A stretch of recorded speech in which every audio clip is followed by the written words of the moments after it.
Welcome to another episode of Creative Leaders Unplugged, the podcast brought to you by Future Skills Academy. I'm Morgan here with Arna, and today we're talking to Alizée Bollen. She's very socially conscious and aware designer, half Congolese, half Belgian, Tanzanian upbringing. Yeah. Very profound. I don't know, to show this whole idea of her, that new company or venture or project that she's doing called Crampy, that on so many different levels it resonates. It's sort of, right? So there's so many different angles to it, and it's such an interesting project, but not, also because it's so personal to her. But then again, it is such a big topic. Yeah. In society, really, that sometimes is really not talked about, and she kind of makes that explicit in really fun and confrontational ways. And I don't know. I was as a facilitator, I was like, can I facilitate for one of those sessions? It's so interesting to Yeah. I would love to be kind of part of one of those sessions, or just kind of be fly on the wall or something. And just kind of, because the way she does it, because she's so passionate about it, but it's such a personal Yeah. thing. So also how she would deal with that being very personal, but at the same time, so general, Yeah. as a topic, and then the other layers, talking about things that are uncomfortable, being in an uncomfortable space, or saying things that are very personal to you, but affect who you are and affect how you relate to other people, and it will affect the sort of the meetings and the teams and the whatever the organization that you work in or for, but you don't talk about it because it's not something you talk about because it's so personal. But then it's there. It's just Yeah. So anyway, I was like, wow, It's really so brilliant. cool. And she said that she just got started facilitating. And then the more that she explained about the project, I was like, this is bloody brilliant. Oh, no pun Yeah. intended, but it kind of works in this example. Yeah, it's bloody brilliant. Yes, exactly. Yeah, it is. It is. And I'm kind of jealous of young people like her, not just because she's young and I'm not anymore, but also that too, by the way. No, what I mean is that I'm always thinking like, what was I doing? Yeah. How come she has this amazing topic and can kind of run with it, and it's like, so inspirational.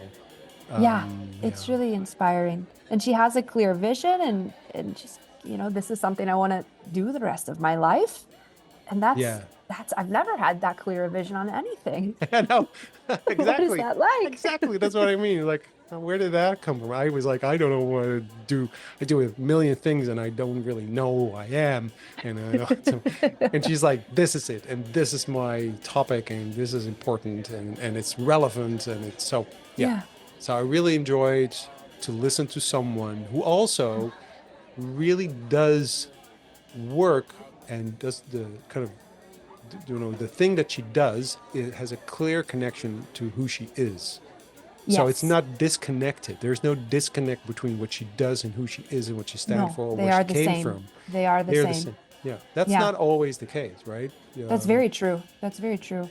And no, her Venn diagram is one circle, and that's really beautiful. Yeah. And yeah. Interesting. Well, you have some people, it's like their professional selves and their personal selves.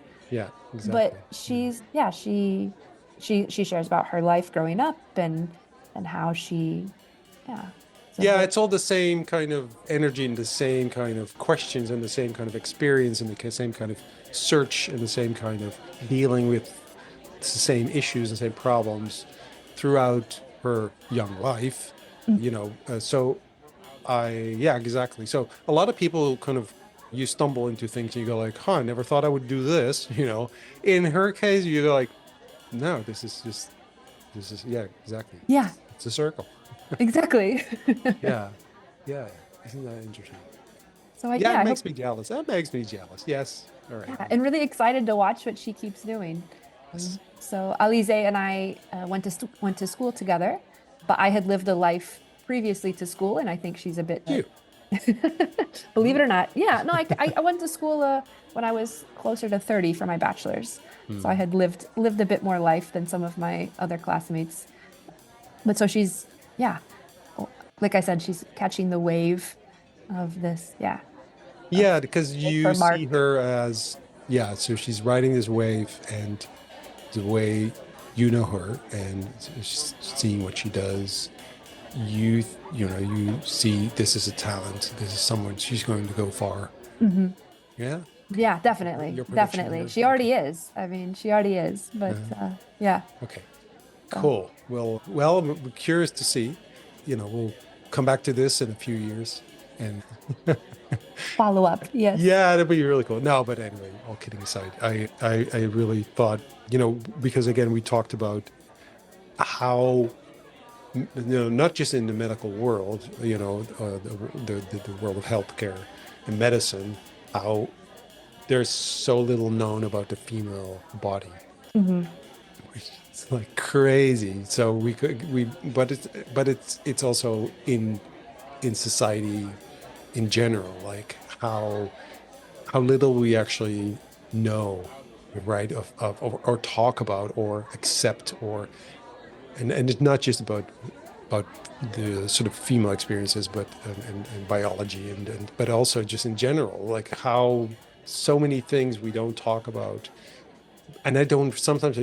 So when in a conversation like we just had, I sometimes just don't understand why. How do we get into a situation where you are working for a business with people, with your colleagues, and you have to hide all these other things, Hmm. that are personal to you, because they're not, they're relevant to the business. They're not relevant to whatever you're doing professionally, but it is. But it is because it's impacting how I show Of up that day. course it is. Like, Yeah. how did we get into the situation that we tell ourselves that we can kind of separate these two things? I think we're so crazy lying to ourselves. I'm not, I mean, I do really like a conspiracy theory every now and then because they're funny.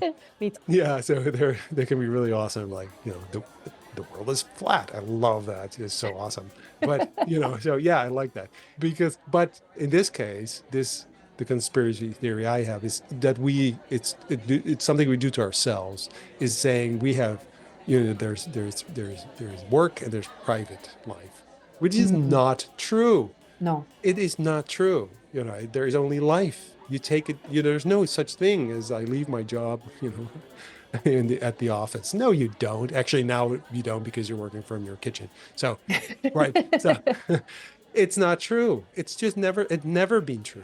But Yeah. it's a big conspiracy, to kind of, I don't know, lie to ourselves that it's okay to be unhappy and not be yourself when you go to the office, On which company is, time. Yeah. yeah, but But it your is, life clock is still ticking.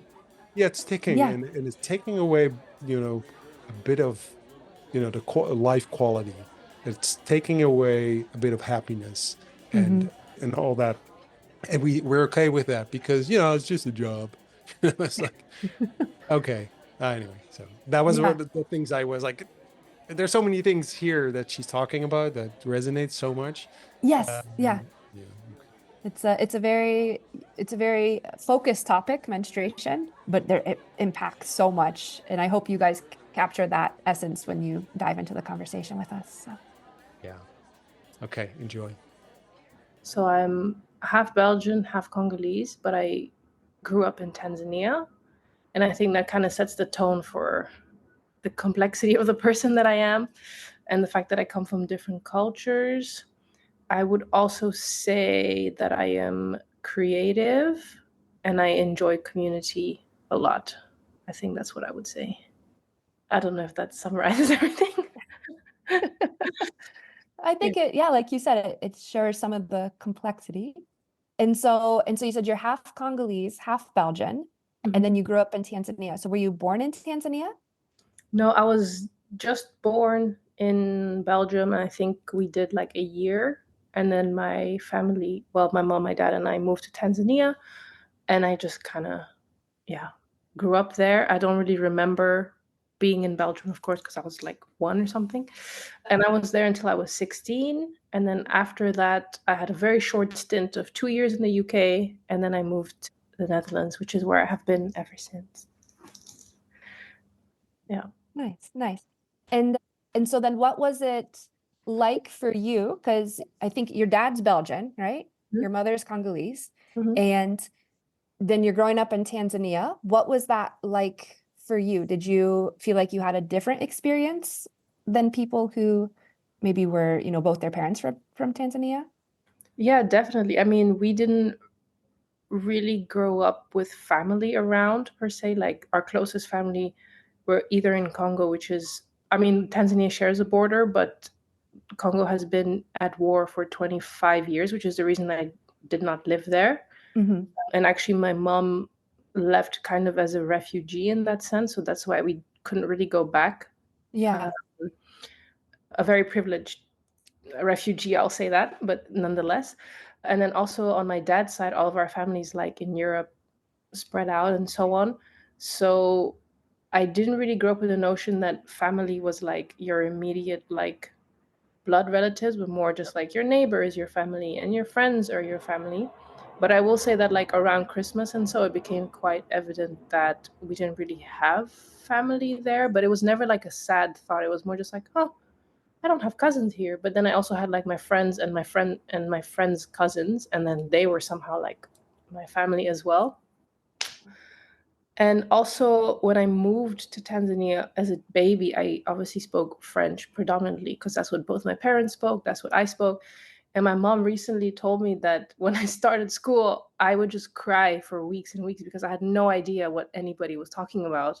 Because I was Oh, French speaking, and obviously there's like a phase where you bring a child to school for the first time and they're crying. But for me, it was just like, I don't know what you people are talking about.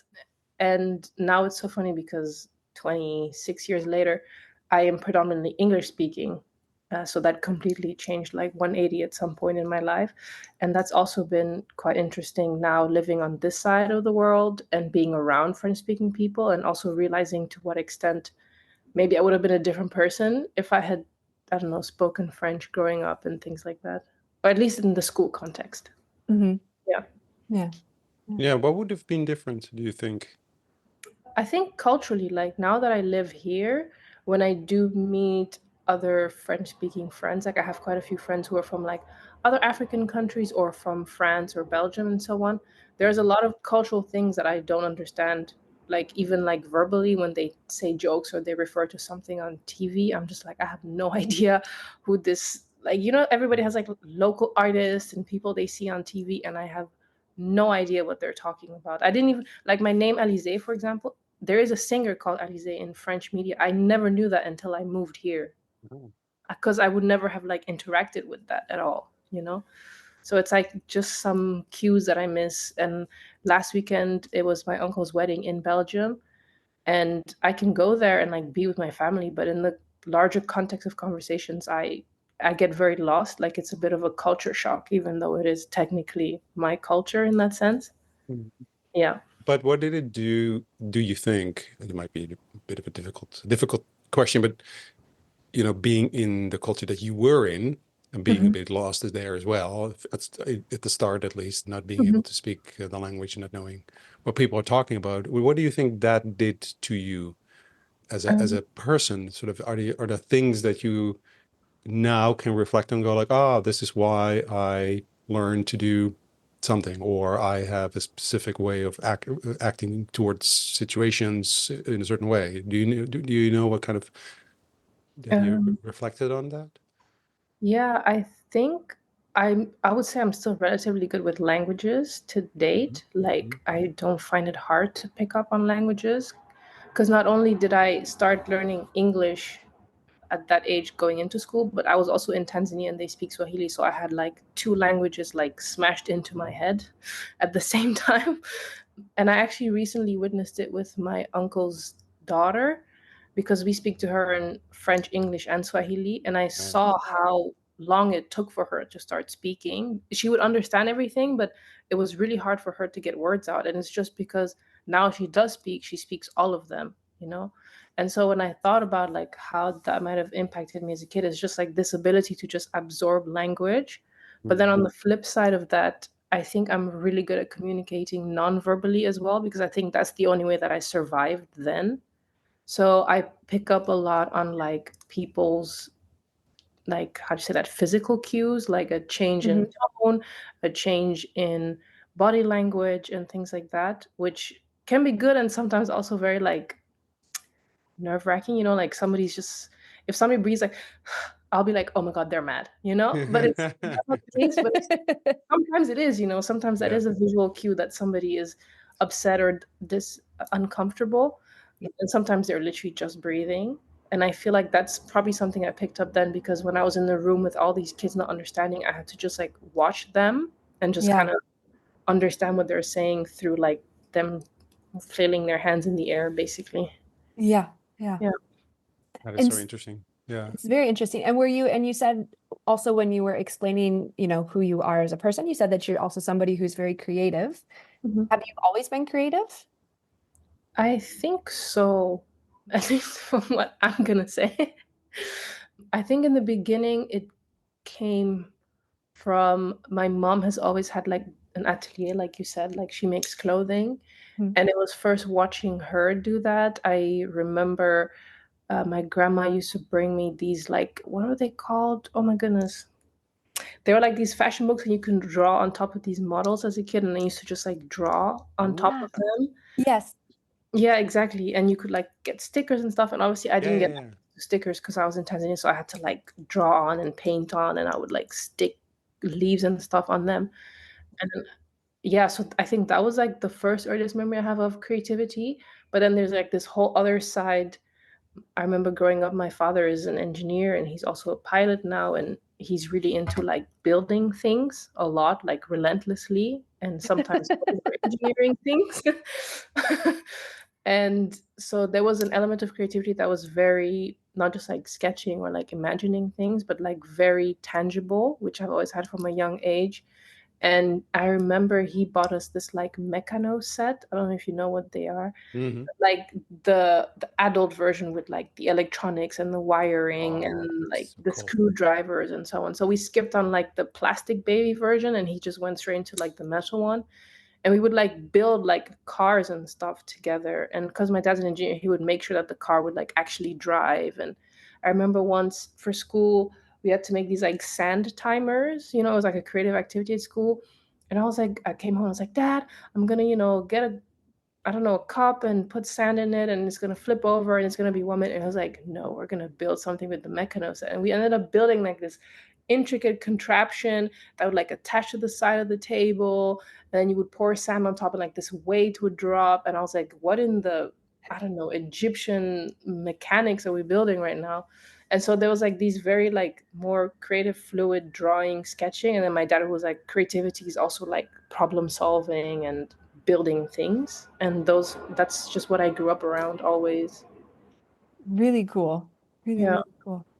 Yeah, so that, I mean, because one of the things that, we all know that, but sometimes you forget that you take so much from your parents.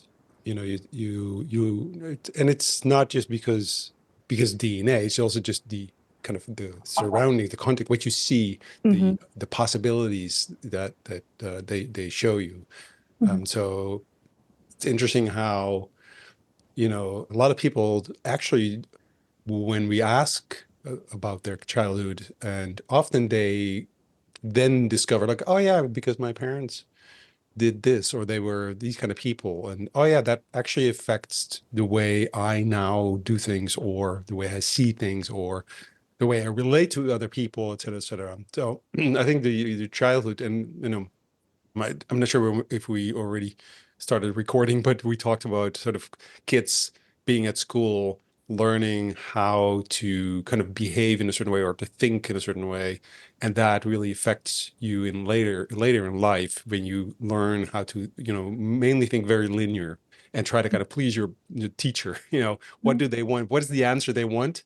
And if you get the answer that the teacher wants, then you're doing fine, but you can't change the question. Really important at school. Go like, I don't like the question. Can I change the question a little bit? Or you can't be creative with that, right? So it's all about very linear. And in a way, thinking about, even though it was really uncomfortable for you being at school when you don't speak the language and you have to watch body language, but it also means that you somehow, I think it really does wire your brain differently. It Yeah, does do, definitely. right? Because as children, it's just very simple. Your brain is developing in a way that's really interesting, I thought, because in a way, when you're a baby, all the connections are still there. It's all there. It's actually you're losing connections because it's specializing. Your brain starts specializing in the things it needs to know, right? Mhm. So if you do things like language or music or art or creativity as a kid, these connections become stronger and they become available to you later in life. You can still always reshape your brain, by the way. That's another thing. But so I think, you growing up in the way you did has also kind of, programmed your brain, rewired your brain in a certain way that you Yeah. have these abilities available to you that makes you, recognizing body language, for instance, something that some people really have a hard time doing. And you Yeah. might be oversensitive. Yes, definitely. but but it's better than being completely kind of blind to body language, at least because that's part of empathy. That's part of knowing what people actually are saying when they're not saying it, right? Mhm. It's better to say, hey, is something going on? And then because you sense something. And I think when someone does what you just described, like something like there is something going on, they might not say it, but I think you're right. I think It's time I to go think you investigate. Yes. No, I bet there is something there because, Yeah. I have kids at home and they do that all the time. And then they say, no, no. Or my wife actually also does that every time. And she'll go like, ah. And I go, what's wrong, honey? But we speak Dutch, by the way, but Yeah. it's not really what I say, but Mhm. I say, what's wrong, honey? And then she says, no, nothing, and I know, Mhm. I I mean, know the there's trick something. there is to not take it personal until they answer your question, because I think that's where I Mhm. forget sometimes, is like, are you breathing because of me, or are you just breathing because you had a rough day and you're still happy Yeah. with me, but you still like, that's where I have to be like, okay, I should Yeah. also breathe now. And then go, Yeah. I should also breathe. it Good might idea. it might have nothing to do with me. But while you were talking about like teachers asking questions and you answering, I think that's one thing that my dad always went above and beyond. Like this thing with the sand, the question was just build something with sand. And he was like, no, we're going to go bigger. So, in that sense, my dad was always like, but you can always go bigger, you know? And that's where his over engineering mind comes in. And I think that's also why sometimes I have a tendency to sometimes it's over delivering, but sometimes it's just like I can give you so much more than what you asked for energy, because I know that, like, why stop? Like, why would I give you half if I know that you could have all of this? You might not use it, but oh, just smashed my table. You might not use it, but at least you know about it. And I think that was something that has always been there. And it has come with like pros and cons, and like I said, over delivering sometimes and overextending oneself, but it also comes with like whole new, like, discovering new insights and things like that, and surprising clients. So it's kind of like a toss up there as well. And I will say that growing up, at least where I grew up in Tanzania, in my village, in my home context, we also didn't really have access to technology in that sense until much later. Like some people, funnily enough, I was at this workshop recently. People were like, "Oh, what was your first email?" And everybody had like a really funny one because they made an email when they were like 6 or 7, or maybe a little bit older. And I was like, "Oh, my first email is the one I have now." Like, I don't. For me, when I got access to the internet and things like that, I was much older, so it was always like a very like formal setting. There was no like lollipop 6,000 at Yahoo or something like that, you know. Yeah. And Yeah. I was reflecting a lot on like just how I grew up, that I had to be outside. I had to be doing something creative or playing with other people. There wasn't ever like a moment of, oh, I'm just going to turn the TV on and just sit there, until I was much older, which I'm very, very thankful for. And I reflect back a lot now with my brother, my one sibling. And I'm so grateful. And that's also a reason why I would love to, if I have children, also have them in Tanzania or in a similar environment, because I really enjoyed this very much like outdoors living. And it's still very hard for me now living in Europe and being very confined to indoor spaces. Yeah. And where Yeah. are you living these days? I live in Amsterdam. I Okay. live in a specific area, the Bijlmer, Amsterdam Southeast, which is a very nice area, if I have to say so myself. Hmm. Yeah, Yeah. it is. Yeah. Nice. I'm not familiar with the area. So, and I'm sure not everyone Mhm. listening as well, but like what is the area like? Because when I think of Amsterdam, and of course I've been to visit, countless times, but Mhm. I think of very crowded, very busy, there's always so many things to do. Yeah. But it's very compact. It's very Yeah. compact. So where I live is Amsterdam Southeast, which is with the metro about 20 minutes out from the city center. So you're not really in that tourist bubble at all, except for if there's a Taylor Swift concert, because I live right next to the arena, which is where all the concerts happen. But Amsterdam Southeast is predominantly Black and people of color community here in Amsterdam. And so there's a lot of like African shops, Indian shops, and so on. And so for me, that's been super helpful in terms of like even finding the types of food ingredients that I need to cook with and things like that. Mhm. So that's been really enjoyable. And just walking through and like hearing languages that I'm familiar with, which is very different than when I go 20 minutes into the city and also hear languages that I'm familiar with, but from a completely different context. Like I'll Sure. hear French, things like that. I'll hear British people in the streets. And then here it's more like I might actually run into somebody who's from Tanzania or from the Congo. So it's like kind of best of both worlds. Yeah, and I don't realize it, and I'm to the point now where I can understand a lot of Dutch, but my Mhm. speaking still isn't there.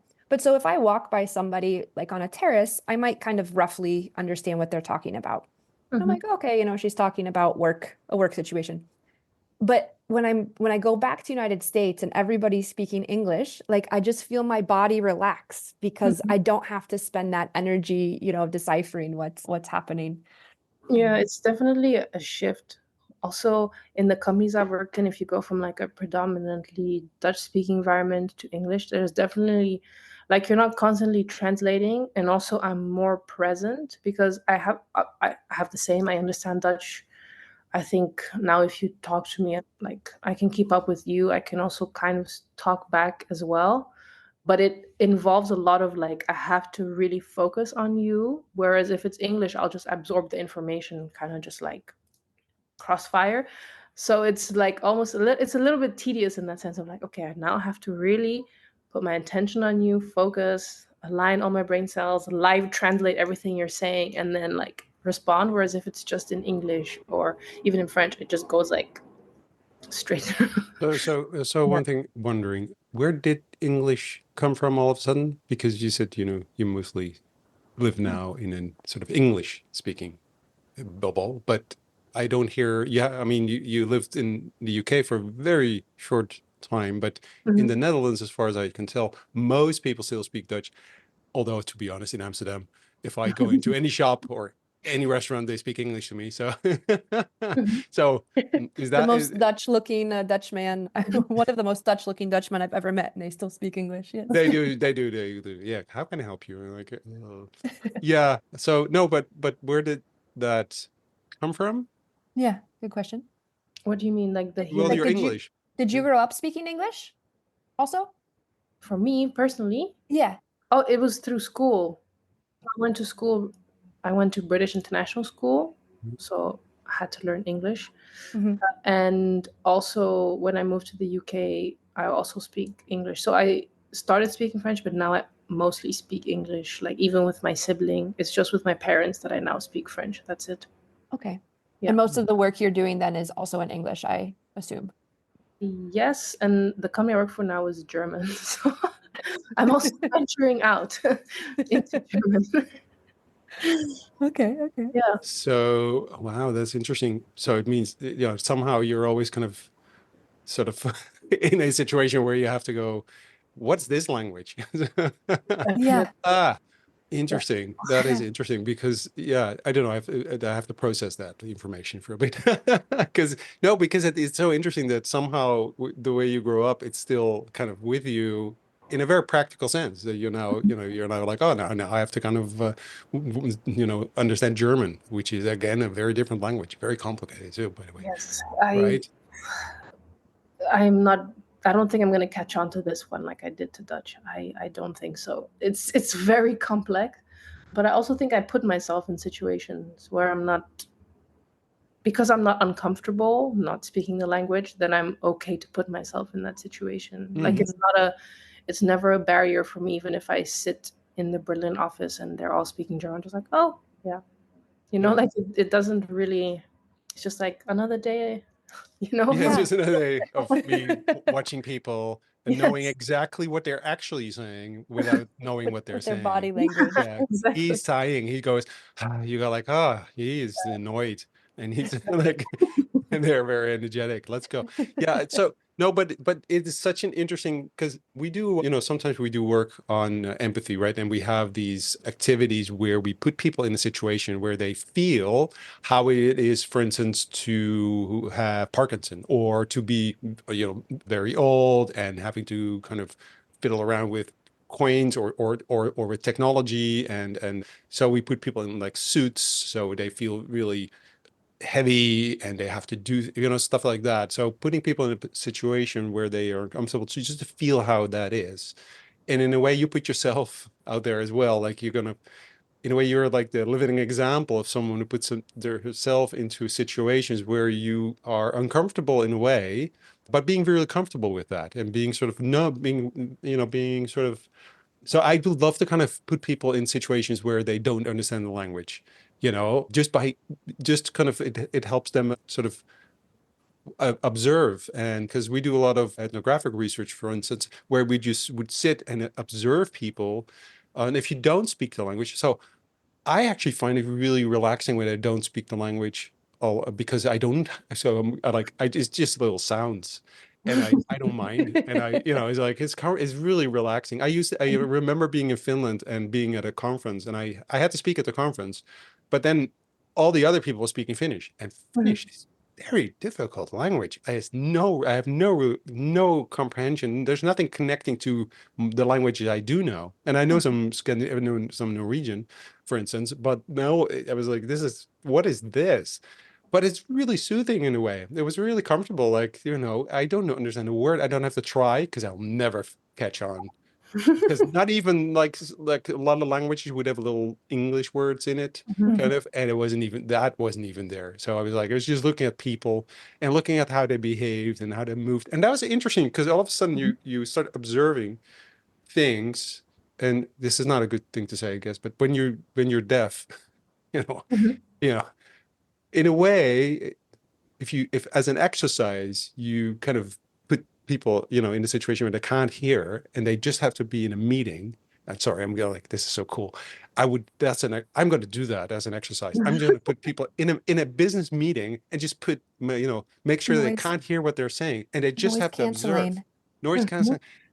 Wouldn't that be awesome? And you're doing that all the time, by the way. So so Yes. that, but it's to me would be I would love to be in a situation where I'm allowed not to listen and being in a really serious business meeting and just sit there, just observe, not hearing what they're saying, and just look at body language and then just making and then reporting back on that and Do you saying think because we could get paid to do this? Be well like meeting Probably observer isn't that consultants? yeah you just sit there in the corner and go non-verbal like communication yeah yeah exactly. workshop. Wouldn't that be Yeah, great? we could be the bad guy that's like, I noticed this whole meeting, you were very tense. Yeah, Yeah. you were tense. Yeah. Everyone And else noticed too. yeah, They just didn't dare say yeah, anything. yeah, exactly. Yeah. Yeah. And you think you're very unhappy at home and you're and you're like this Like midget. a You're like, therapist in the background. It's yeah, like, I understand everything right now. yeah. No, but it is sort of as facilitators. So, as creative facilitators, in a way, that is part of what we do, right? So we Mhm. we we step back and sometimes you observe the teams in the group, but so you're not only listening what they're saying, you're also listening to the sounds and how are they saying things, but also where are they standing, how are they standing, are they comfortable, are they kind of removed, are they, is their position somewhere else? And actually, Morgan, we met, at the school Mhm. where we did this experiment on emergence, and we created we did an exercise in constellations, where we would have people just kind of position themselves in relation to the others in the room where they felt they belonged or felt comfortable, which is really can be kind of confrontational. And there was the students, she kind of I don't know where she went, but she went down the hallway as like, I don't feel comfortable at all. But you can't lie with your body, with your words, with your language. You can kind of, you can lie, or at least make it a bit Remain vague, quiet. or Yeah. remain quiet, or just say things that sound okay and comfortable. Yeah, I'm okay. I'm fine. Okay. It's just like you say when someone goes like, huh, you say, what's wrong? You say, no, it's okay. I'm fine. Words can kind of actually be a limitation or a obstacle to really know what's going on. But your body, so if you this constellation, I'm going to do this exercise, by the way, with 130 people in a couple of Oh, weeks, which is weird. yeah. So Have I you done have them. constellations before, Alize? Yes, we call it spectrums, but I think it's like Ah, pretty similar. I actually just started facilitating as well, so this is very interesting. very cool. Okay. And for anybody listening that doesn't know what constellations is, there's like a question posed or a theme given, like in the example Arna's talking about, it's like, how do you feel, kind of like, where do you, how do you feel like you are connected to these group of people? And then that's when she positioned herself. Yeah. Much further Out away, of the room, which and yeah. created a really great conversation. Exactly. Yeah, exactly. Because you can't lie with your body. So if as facilitator, so you're going to be an awesome facilitator, because the skill you have is the most difficult skill to learn as facilitator, Yeah. to not listen to what people just saying, but what they're not saying, and their body language, and reporting back to them on them, saying, hey, I'm noticing this, or and when I started facilitating, I always thought when there was low energy or there was something, it just didn't flow. I thought it was my problem. I made a mistake. I did something wrong. But being able to know that, hey, I'm observing this, because you already have those antennas, you're observing this, and then you can go like, hey, I'm seeing this. Anyone else feel this? And then people usually say, oh yeah, thank you for, oh yeah, I thought it was just me. Oh, you see that too? Or it's like, oh yeah, oh thank you. Or Yeah. so that's We just call such a that stinky fish when you point out the obvious. oh, that's a good one. I like I that. love And that. yeah, so I started facilitating recently, because I have this platform called Crampy where I talk about like menstrual equity and so on. And together with a friend of mine, Jasmine Nasab, we created this like workshop series on menstruation, understanding menstruation, and how to create more menstrually equitable workspaces. And so a lot of the work we do is like really like getting people used to being uncomfortable. And this is because you were just talking about the discomfort and so on, and it just reminded me. And we kick off every session throwing around this like tit-shaped ball. And already with the first session, I was like, this is not going to rub them well, but this is where we're going. And the first couple sessions, I think they mostly found it a bit funny, but like, okay, we're just throwing around a tit, whatever.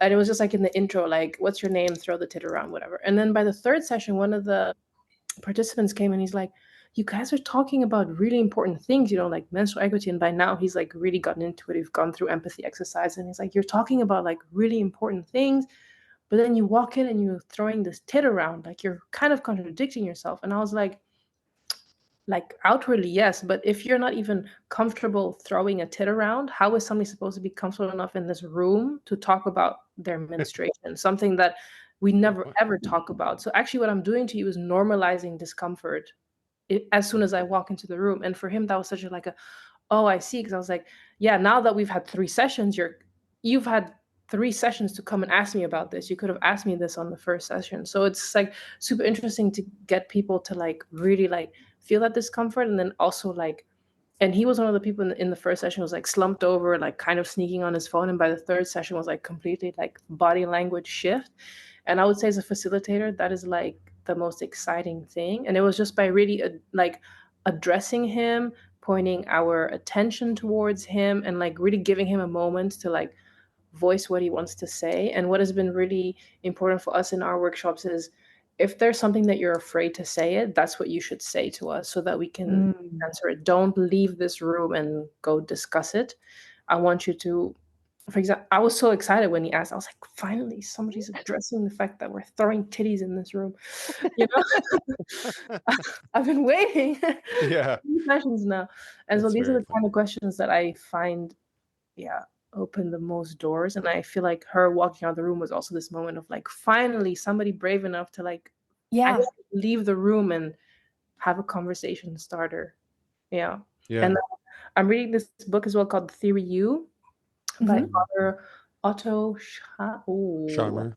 Charmer. Yeah. And I think what you're talking about, the I'm fine, is like this second level of listening where you just listen to just respond. And there's this like very societal like script of like, it's almost immediate, like, how are you? Oh, I'm fine. You know, like it's very, you don't even think about it. It's automatic. And so that's been a major unlearning for me now as well with my friends when we talk to each other of like, how are you? And then it's like, okay, take a breath. Now answer me. Yeah. Yeah. Yeah. How are What you really? Yeah. something I've learned from someone I work with for a long time. He's a psychologist, and he works a lot in change programs. But something I picked up from him, Michael Thorley is his name. When you're listening, Michael, thank you. Michael, I learned a lot from him, but one of the things I learned from him is that if you ask a question, you have to add why you're asking the question.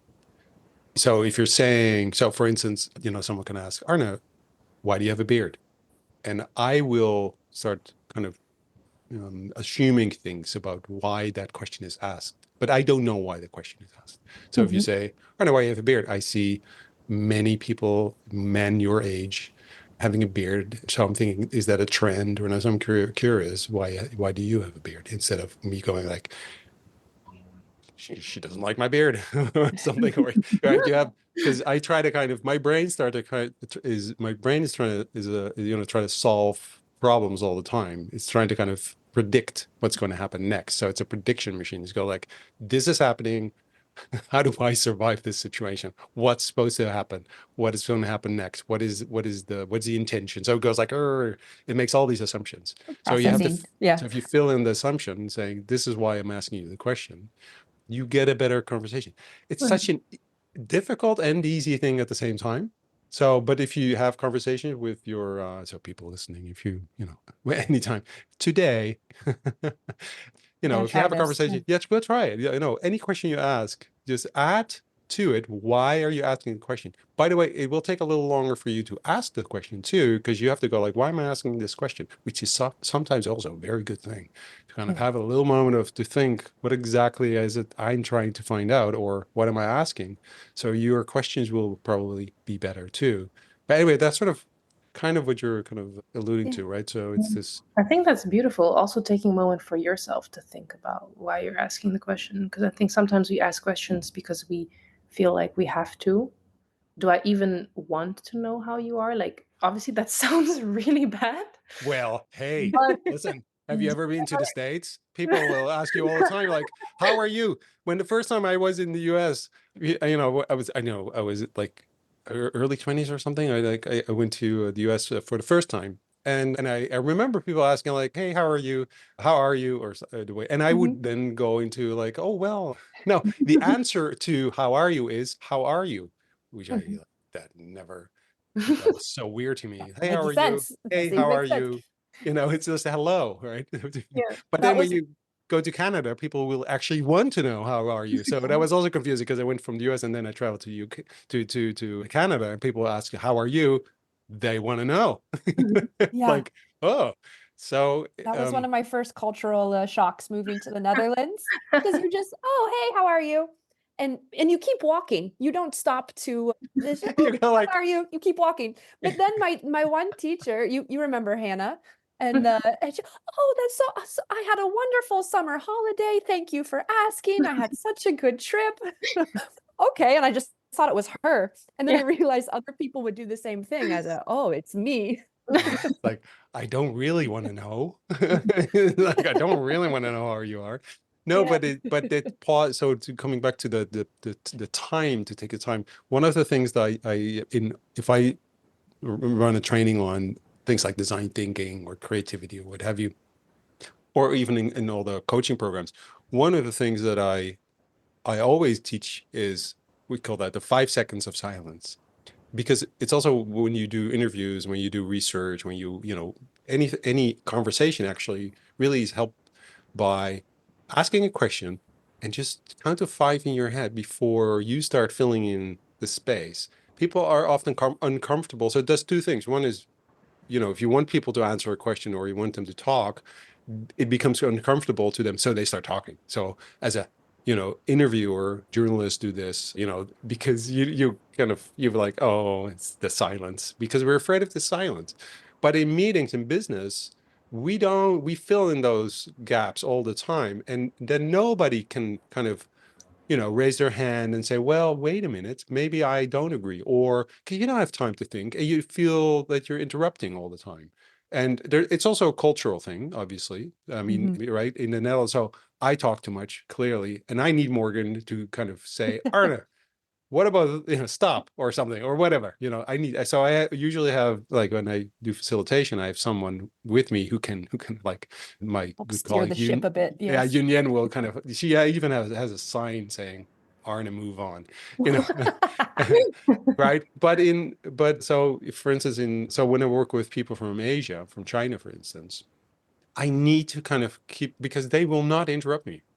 Mm. Right? Dutch people will interrupt me. They'll go like, yeah, okay, but what about, Yeah. but Asian people typically, in general, I'm generalizing a bit here, but still, typically, I really have to be aware of that. I need to also go like, so anyone, any question, and then go Give it a moment.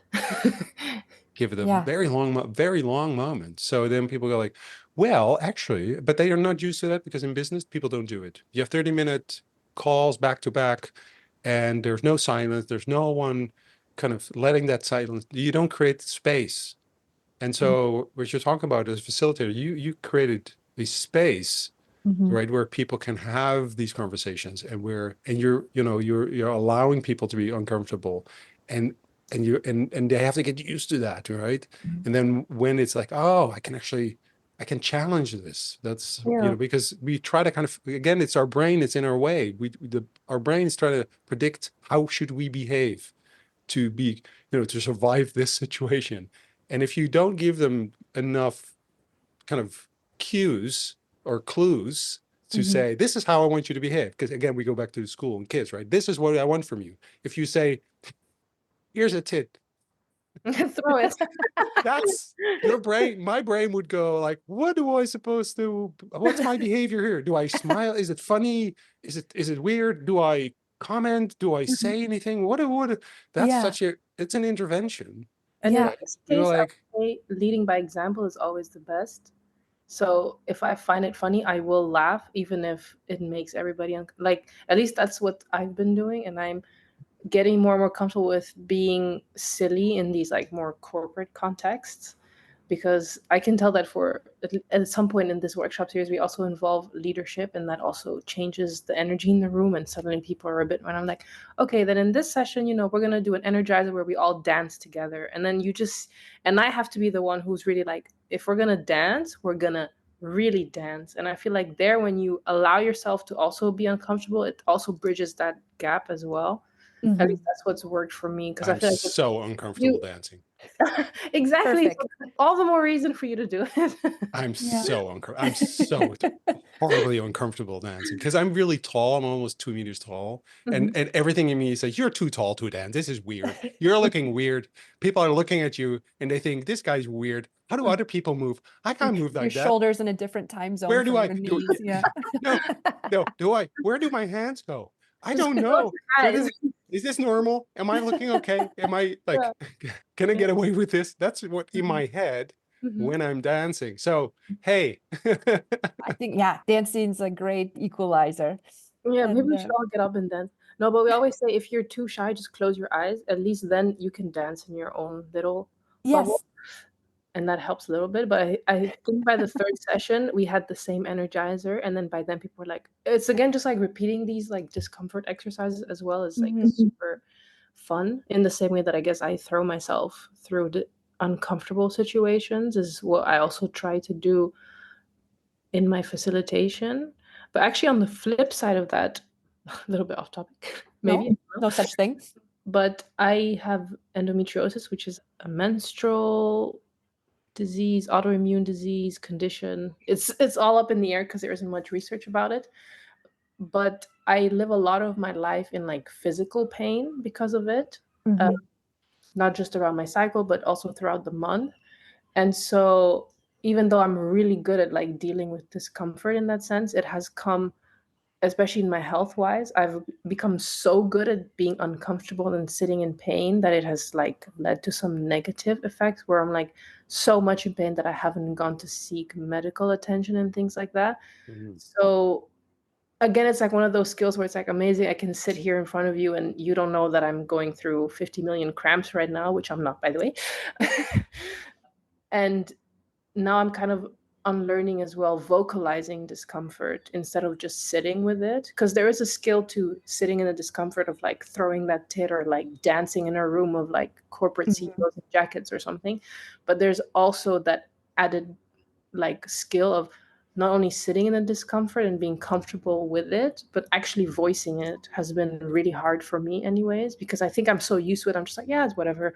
Another hour and I can go home and actually let myself be myself. But now it's also learning like, okay, if I'm uncomfortable voicing it, or even to the clothes that I wear, like that's why I like having some of my clothes tailored, because I'm in so much pain that I need my clothes to just like fit like butter. I don't want to know that I'm wearing clothes. I don't want to be aware of it because I have other layers of discomfort on top of this. So that's just something that I wanted to add there because I thought that was at least the That's journey really that important. I'm on right now. Yeah. Well, yeah, that, I mean, that is such a, I don't know, it makes me think of so many things that I don't know where to start. But it's because I think it's something, obviously in your situation, I mean, you go through these pains that probably not, I mean, most people don't go through these kind of pains. But I do know, and I'm just really thinking, mostly women that have things that, like, for instance, my wife, she can have terrible headaches. I can tell that she has a headache, but she won't complain about this. And she goes on, you wouldn't notice. You wouldn't notice that at all, which is like, if I have a headache every now and then, you'll know. You'll, The world is gonna know. you'll know I have a headache, right? Yeah. So I'm not going into the sort of it's a female male thing. I don't think that probably is not exactly true, but there's probably a truth to that. So, I have my daughter also, she, she went through puberty. She's still a little bit in there, but having some really, sort of dark emotions and feelings and all that. And we never noticed, it took friends of hers to tell us because she was hiding that, Yeah. and so I don't know, this might not be exactly the same, but it somewhat makes me think of these things that there's so much more going on within people that you sometimes just don't know, but they are really important. And learning how to voice that, because we somehow feel that should not be part of the conversation or part of the situation or part of the context in which we work together. And, so if you have a team of people, there is this layer that and then there's this other layer that you actually really don't know, The iceberg. Yeah. but it does things to people and it explains things. So, yeah, so in a way it's kind of sad to hear, obviously, because it's not, I mean, obviously because you have these Yeah. Never want somebody to pains. be in pain more Yeah, often than not. but Yeah. also that it's just something that you don't, that is not normal to have that as part of just who you are, and everybody knows that. Because I think that's I don't know, it's just Yeah. reflection on that. And so Oh, sorry. Yeah, go on. I was going to ask, like, Mm, and you said that you're working on now more voicing the discomfort. Mhm. What is the impact on the surroundings? Maybe Mhm. not the impact on you, but on the impact on the surroundings when you do share your discomfort. Yeah. Well, interestingly enough, it actually does have impact on me as well to share it out loud. Oh, totally. Yeah. I will say, for example, this past months, I've actually taken off of work to really focus on finding out. Obviously, I know what condition I have, but like there's a lot more scans and tests involved. Yeah. And talking out loud about it has released a level of stress because it's also a stress related condition. And then I actually feel physically less pain just by saying Oh, it out loud. cool. But then, of course, now with Crampy, which is a platform that I have, I the very first event I had was just about me actually finally saying it out loud, like, guys, I'm uncomfortable like 80% of the time, and none of you know it. My brother's in the room and he just looked at me with his eyes open, like, I had no idea. And I was like, well, how would you know? Because I would never tell you. And so it's allowing people to help me, but also allowing people to ask or informing them enough that they would ask questions towards other people. So it's also being observant in that sense. So a lot of the work I do with Crampy is just empowering people to not only voice when they're uncomfortable, be it in their work environment, their personal life, to their doctor, even. Oh my goodness, the amount of people who are like, I don't even go to the doctor when I have pain. I'm like, I think you need to go to the doctor if you're in pain. And like, oh yeah, but last time I went, yeah. And I'm like, okay, that's a whole nother topic. And then it's also like, as a person who's not in pain, how are you creating an environment where people are okay expressing that to you? So it's like both ends. So not just like me telling you I'm in pain, but if the person you're saying it to doesn't create an environment where you can receive it Hmm. and actually do something with it. That's been the most interesting for me, because at first I thought it was like, oh, if I just tell people I'm in pain, they'll understand. But it's like, if you don't understand where I'm coming from, the context of it, or even open, it's again this whole idea of like, do I even care when I ask you the question, like, oh, how are you? Does this person actually care? Are they going to do something? And that has been super interesting, as well as not only voicing discomfort, but being able to have the capacity to, what do I do when somebody tells me they're uncomfortable now? Like, Hmm. what do I do with this information? Am I actually going to do something about it? Can I do something about it? Do I want to do something about it? And all of those are like obviously okay. Somebody can tell you I'm in pain and you're like, oh, I'm so sorry. And you can choose to walk away. Absolutely. You don't have to save everybody. But just that you're aware of the actions that you can take once somebody says that to you is also something that I'm working on through Crampy. And that's why a lot of the conversations I have is not just with people who menstruate, but also the non-menstruators, and like really bridging that gap as well. Hmm. And that's why with these workshops that we do for companies, we also often involve like leadership level, because they're the ones who you're going to be voicing your concerns to. And if they don't understand, then it's like top down, bottom up kind of Hmm. thinking. Yeah. Yeah. It's really, and because of course, menstruation is it's not niche, but it's very specific, right? And Not niche. It's a it's good not sentence. niche. That's a good No. sentence. I'm gonna have that on a t-shirt. Menstruation is not niche. Translation is not niche. I love that. I'm going to keep that one in mind. Yeah, you should. Because it does feel like a niche topic, but it has a very, very like Yes. large impact. Everyone is lot of here customers. as a Yes, result of menstruation. Let's yes, just be clear. yeah, And It's but not it's niche in my home, by the way. It's not niche in my home. that's beautiful. and it's very specific, right? Like there's like some kind of parameter around, there's physical implications, there's hormonal implications, there's Mhm, kind of like clear enough or not barrier, but like perimeter mhm, on, okay, this pertains to menstruation, right? mhm, But then if you can figure out, okay, this is how you can make talking about this more mhm, comfortable, or hey, you share that you're coming to today's meeting with these things. Okay, mhm, let's make space for that as well. Then how that, because to open up that template then in the future to, okay, well, let's have this apply to finances, or let's have this apply to psychological issues, or let's have this apply to, you know what I'm saying? There's so many other things that are impacting our daily. Yeah. Yeah. It's interesting you say that because a lot of people think that the work I do with Crampy is just about menstruation. But at least what I always say in the back of my head is this is just a case study for how you need to go about being a better human. And menstruation is just such a good place to start because there's so much discomfort. And for me as well, it's a very easy one to talk about because I go through it obviously every month and I have very physical and like there's a lot to Yeah. talk about there. But it's actually just a case study, like the same like we teach in the workshops the how to get to generative listening through the theory U method and so on. You don't need to know that like that's not just a menstruation exercise. Like if you want to talk about your relationship at home, you want to talk about your finances, you want to talk about your neurodivergence, like it's the same exercise. We're just giving it to you in this context because then you have something to like attach it to and learn. And although I'm super fascinated about menstruation and I love talking about it, and Crampy will always talk about menstruation, I always at the end say, or Jasmine as well, we always say, like, this is just a case study. Like, everything you've learned right now, you go home and you use it. Like, listen to your relatives, listen to your partner at the fourth level. You know, I'm not just saying, like, use it at work only when your colleague is talking about her painful period. Like, it's not like in this box. Go home and use it. Yeah. Yeah. That's really cool. That's really, really cool. Yeah.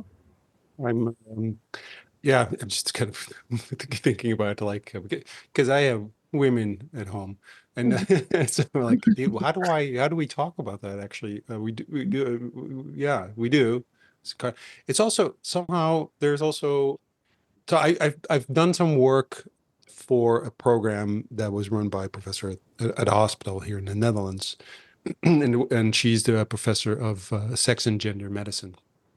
And one of the things that was really shocking to me, to be honest, was that science, medical science, and to people, specialists and doctors, etc., we don't know that much about the female body. Like, because everything is actually designed for men and geared Yep. towards men. Yep. Medicine. This is why, for instance, so like I said, my wife can have terrible headaches, but the paracetamol and the painkillers don't really work that well on women because they're designed for men.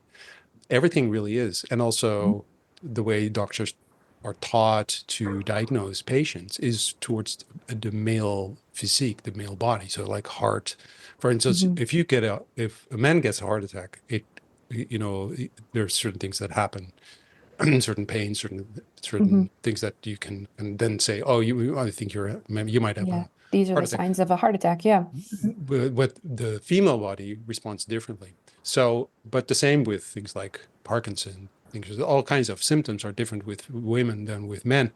So men get sent to specialists, women get sent to a psychologist or being told you must be It's really in your head. stressed. You're probably very stressed, right? So this is really happening. So if you have a female doctor, you're lucky because typically they kind of have a little bit better of an understanding, but even they don't really know everything. Yeah. I And mean, recently my doctor admitted to me that she didn't know, and I think that gave me more relief than her pretending that she knew, to be honest. Yeah. yeah, I don't know. And I was like, oh, thank you.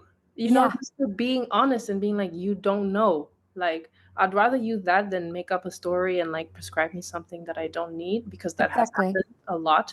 yeah, Mm. And in terms of like medicine and so on, women were often, well, not often, they were like, how do you say that? Taken out of medical trials because there was a fear that they would alter the results. And I'm like, that's exact alteration of the results well, is what you should have exactly. been Yes. researching to But begin with.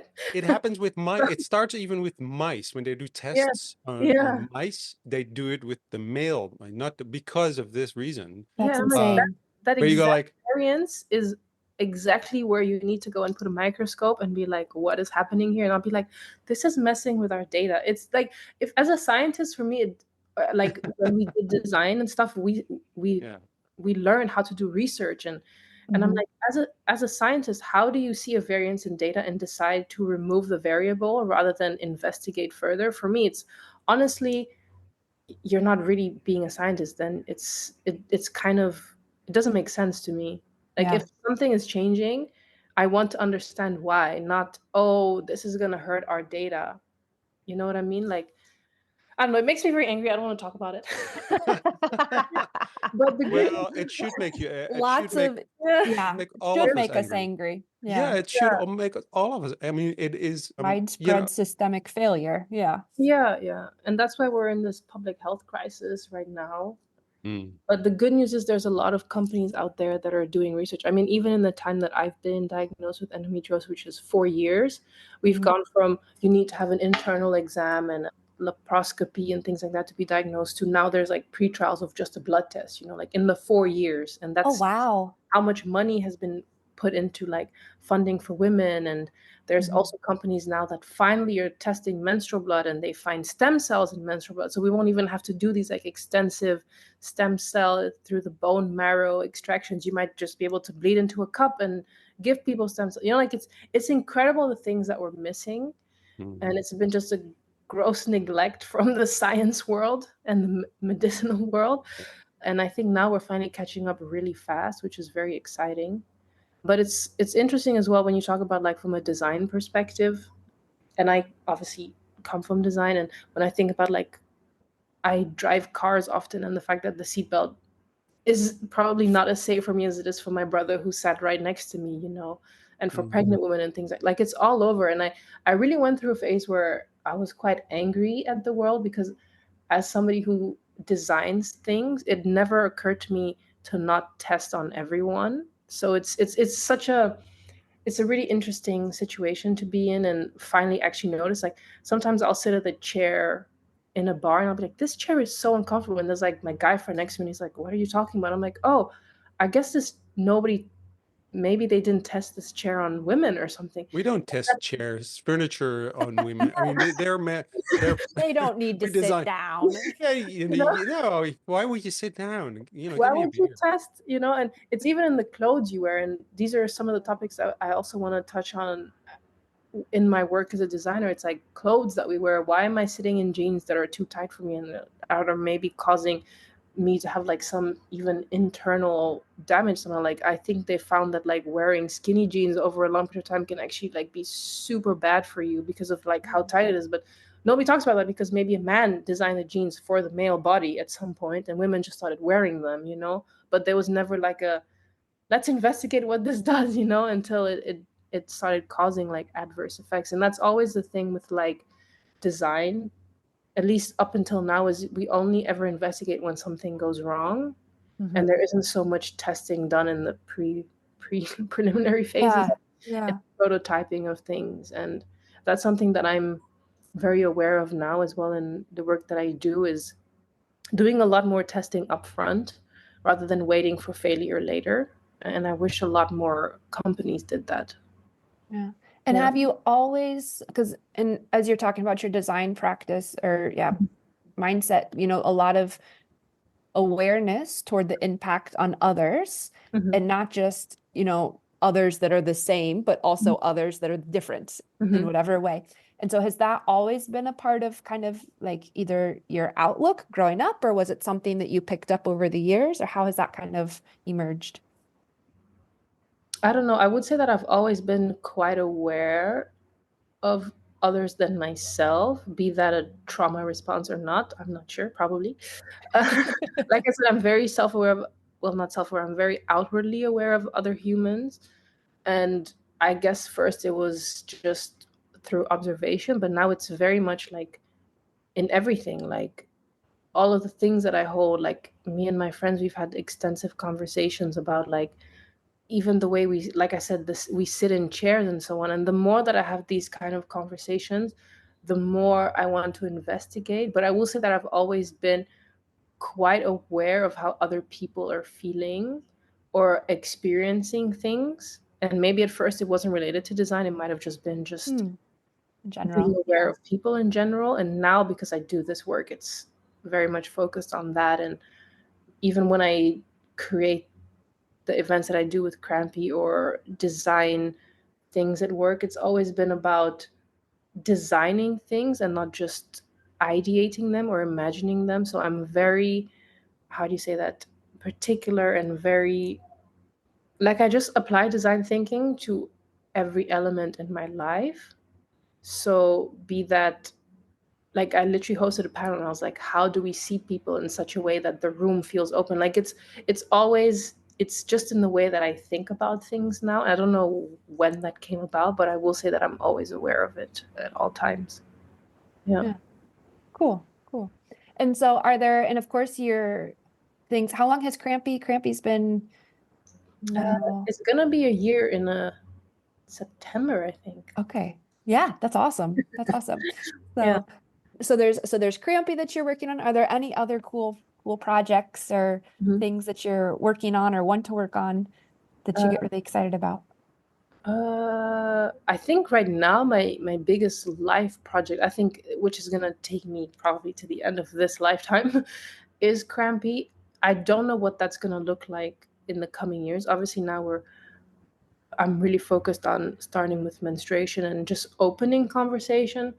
And I've done a few events, and the more that I do events, the more I'm like, okay, people need spaces where they can feel comfort, where they can feel restful, where they can feel open to having these conversations. And right now I've been doing a lot of things specifically in relation to menstruators, and I'd like to venture into non-menstruating bodies and how they feel and how they relate to the world, because I as a menstruator can only talk about what that's like, and I don't know what Mhm. it's like for for the other side.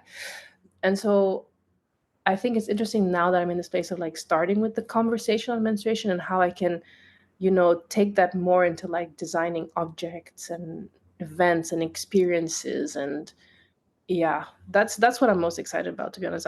There is no other project that excites me as much as that, and that I would like to talk about. Sorry. Yeah, that's really cool. That's Mhm. really cool. Yeah. I think you are kind of getting into a sort of a space that is way bigger than menstruation. It's way bigger than because so I kind of I so the name Crampy is really good because being in a sort of it can have being in a cramp being sort of Yeah. kind of even that whole I visual. call it for when you're feeling crappy because you have cramps, and then it's just like crampy. Yeah, Yeah, no it's I think it's a I great. instantly, Yeah. yeah. Yeah, I get it. But it is this uncomfortableness that we all experience, and but by sharing that, it doesn't take away the pain, but it might relieve it a little bit, and it makes it something that you can talk about, and that helps, and that kind of links a little bit to something we talked about right at the beginning, or you mentioned just when you introduced yourself.